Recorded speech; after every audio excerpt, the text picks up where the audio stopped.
Стопанствениците организирани во 4 стопански комори денес беа едногласни во своите реакции контра прогресивниот данок.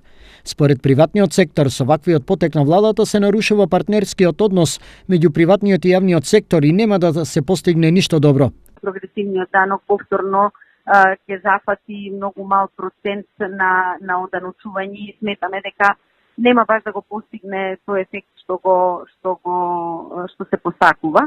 Негдека беше кажано дека тоа ќе значи на околу 25 милиона евра на годишно ниво во буџетот на Република Македонија. Ние сметаме дека треба да се воведат по други скали. Од друга страна, од владата дека 15 дена јавна дебата биле доволни за граѓаните и компаниите да ги достават своите забелешки. Секако дебатата е се уште отворена, каде што ќе се префрли во собранието, каде што ќе треба по скратена постапка да се направат одредени комисиски расправи.